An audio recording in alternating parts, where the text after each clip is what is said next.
They found him standing at the tree line, clothes torn and skin caked in dried mud. He wasn't lost for long 3 days. Maybe 4, but the search party had already given up. The woods behind our house weren't vast, just dense and old, crisscrossed with trails no one used anymore. We'd warned him not to go in too deep. He laughed it off. Of course he did. And then he vanished. No sound, no footprints, just gone. We looked everywhere. Cops, neighbors, dogs. Nothing. The forest swallowed him whole. Until it gave him back. He walked out as if nothing had happened. Calm. No fear in his eyes. No confusion. Not even relief. Just calm. Like he'd been on a short walk and decided to come home. But something was wrong. The moment I saw him, I knew. It wasn't his face. Every detail was correct. The scar above his eyebrow, the chipped tooth, the birthmark on his wrist. But the expression behind those features wasn't his. My brother always wore his thoughts across his face anger. Boredom, joy, everything etched plainly. This version was neutral, balanced too perfectly, like it had studied him. He didn't hug Mom, didn't speak much. He just smiled, thin, patient, and distant. That first night, he didn't sleep. I know because I didn't either. I heard him moving through the hallway, slow steps, like he was mapping the house. At some point, I looked out and saw him standing at the end of the corridor, facing the wall, perfectly still. Not doing anything, just facing it. I closed my door, listened as he turned and walked away without a sound. The next day, he ate everything on his plate, down to the last crumb. My brother was a picky eater. Always left something. Never touched peas. This one cleared his plate with surgical precision. Even licked the fork. When I asked him what happened in the forest, he tilted his head slightly, as if he didn't understand the question. Then he smiled again. That same placid smile. He began copying us. Movements, phrases, even laughter. Not naturally, not gradually. Just one moment he didn't understand something, and the next time it happened, he did it perfectly. Mimicked. Repeated. At dinner, Dad spilled his drink and cursed under his breath. My brother laughed, a little too loud, a little too sharp, as if the timing had been rehearsed. He started going outside after midnight. No coat, no flashlight. I watched him from the window.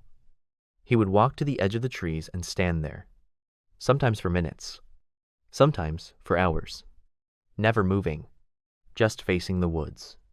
Then he'd come back in, barefoot and smiling, tracking mud across the floor, always the same footprints, the exact same placement. I measured once. They never varied.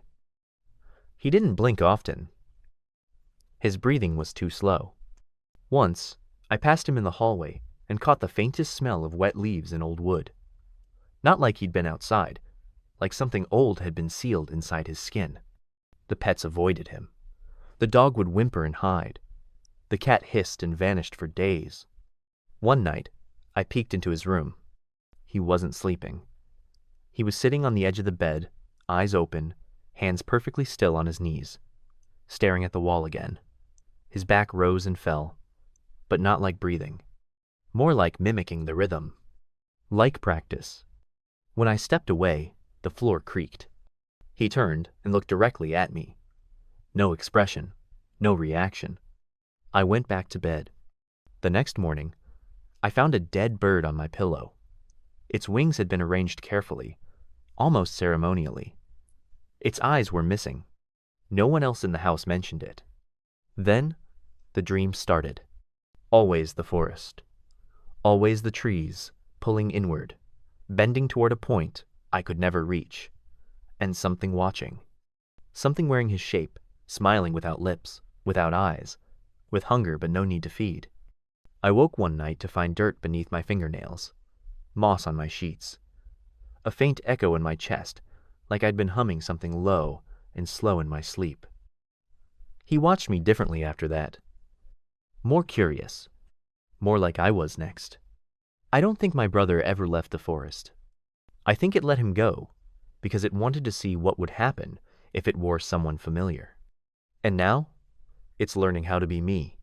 Last night, I woke up to the sound of breathing in my room. Not mine. Not from the vents.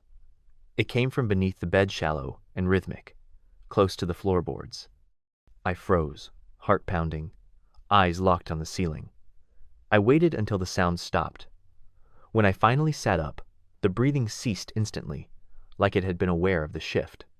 The next morning, I found a small pile of dirt next to my bed, damp, clumped, and filled with fragments of broken leaves, the same type that littered the forest floor behind our house.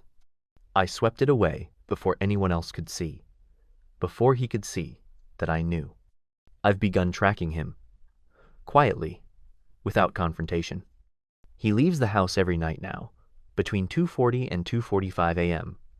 Not a minute later. Always barefoot, always silent. I watch from the second-floor window as he walks to the tree line. He never looks back.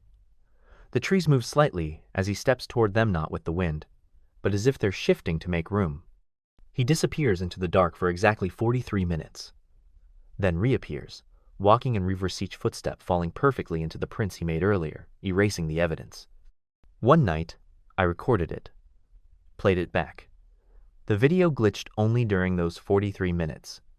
The screen pulsed and buzzed, and when it returned, he was already walking back. When I scrubbed through the footage frame by frame, I found something impossible. For a split second, just before he stepped out of the forest, there were two of him. One standing motionless in the trees, the other walking out. When I looked at the still closely, the one inside the forest didn't have a face, just a smooth, featureless surface where it should have been. Pale and damp, like the underbelly of something that had never been exposed to light. The next day, he caught me staring at him.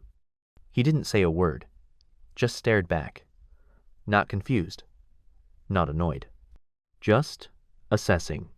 That night, I locked my bedroom door, propped a chair against the knob. I kept every light on and waited with my back to the wall. Around 3:30 a.m., I heard footsteps in the hall. They stopped outside my door. No knock, no voice, just silence pressing through the wood. Then the chair nudged, just slightly. Once, like it was being tested. The footsteps didn't move again. I sat in the corner until morning. When I opened the door, nothing was there. But in the center of the hallway, something had been left. A necklace I lost years ago, buried in the woods behind our house during a game. The chain was tarnished. The pendant was cracked down the center. It hadn't been in the forest yesterday, but now it smelled like the same wet dirt beneath my bed.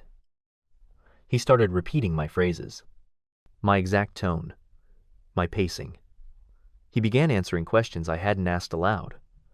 When I walked past him in the kitchen, he tilted his head in perfect mimicry of my own restless tics. He had adopted the way I stood, the way I leaned, the way I rubbed my thumb along the edge of my shirt when I was nervous, the way I never told anyone I did. I confronted our parents, quietly, asked if they noticed anything different. They looked confused, a little distant, as if they were struggling to recall how things used to be. My mother blinked too slowly. My father kept repeating the same reassurance, word for word, every time I asked. They smiled too much. I think the forest gave me back more than just a brother. It gave me versions, replacements that blend so carefully into the world that only the old details betray them, the fingerprints that no longer match, the mirror reflections that blink too late, the warmth that never quite reaches the skin. I don't know if it's him wearing my brother's face anymore, or if my brother was just the first face it borrowed. Last night, I found a footprint outside my window, bare, longer than a human's should be, pressed into the grass in a pattern I recognized. It was mine. Not recent, perfectly copied. And this morning, he was wearing my shirt. One I hadn't worn in weeks. One I was sure had been hidden under my bed, stuffed behind a box. He smiled when he saw me notice. That same patient, practiced smile. The one that's not his. The one that soon might be mine.